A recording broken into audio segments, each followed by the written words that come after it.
സങ്കീർത്തനം 27. യഹോവ എൻ്റെ വെളിച്ചവും എൻ്റെ രക്ഷയും ആകുന്നു.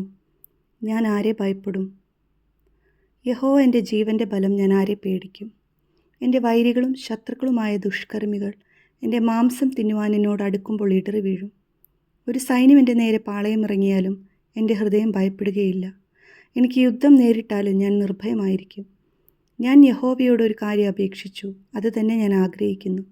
യഹോവയുടെ മനോഹരത്വം കാണുവാനും അവൻ്റെ മന്ദിരത്തിൽ ധ്യാനിപ്പാനും എൻ്റെ ആയുഷ്കാലമൊക്കെയും ഞാൻ യഹോവയുടെ ആലയത്തിൽ പാർക്കേണ്ടതിന് തന്നെ. അനർത്ഥ ദിവസത്തിൽ അവൻ തൻ്റെ കൂടാരത്തിൽ എന്നെ ഒളിപ്പിക്കും. തിരുനിവാസത്തിൻ്റെ മറവിൽ എന്നെ മറയ്ക്കും. പാറമേൽ എന്നെ ഉയർത്തും.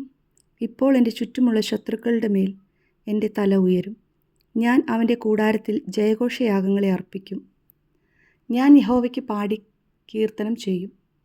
യഹോവേ, ഞാൻ ഉറക്കെ വിളിക്കുമ്പോൾ കേൾക്കണമേ. എന്നോട് കൃപ ചെയ്ത് എനിക്ക് ഉത്തരമരുളണമേ. എൻ്റെ മുഖം അന്വേഷിപ്പിൻ എന്ന നിങ്കൽ നിന്ന് കൽപ്പന വന്നു എന്ന് എൻ്റെ ഹൃദയം പറയുന്നു. യഹോവേ, ഞാൻ നിൻ്റെ മുഖം അന്വേഷിക്കുന്നു. നിൻ്റെ മുഖം എനിക്ക് മറയ്ക്കരുതേ. അടിയനെ കോപത്തോടെ നീക്കിക്കളയരുതേ. നീ എനിക്ക് തുണയായിരിക്കുന്നു.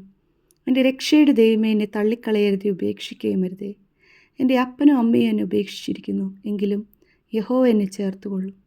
യഹോവേ, നിൻ്റെ വഴി എന്നെ കാണിക്കണമേ. എൻ്റെ ശത്രുക്കൾ നിമിത്തം നേരെയുള്ള പാതയിൽ എന്നെ നടത്തണമേ.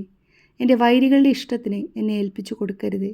കള്ളസാക്ഷികളും ക്രൂരത്വം നിശ്വസിക്കുന്നവരും എന്നോട് എതിർത്ത് നിൽക്കുന്നു. ഞാൻ ജീവനുള്ളവരുടെ ദേശത്ത് യഹോവയുടെ നന്മ കാണുമെന്ന് വിശ്വസിച്ചില്ലെങ്കിൽ കഷ്ടം. യഹോവയെങ്കിൽ പ്രത്യാശ വയ്ക്കുക, ധൈര്യപ്പെട്ടിരിക്കുക. നിൻ്റെ ഹൃദയം ഉറച്ചിരിക്കട്ടെ, അതേ യഹോവയെങ്കിൽ പ്രത്യാശ വയ്ക്കുക. ആമേൻ.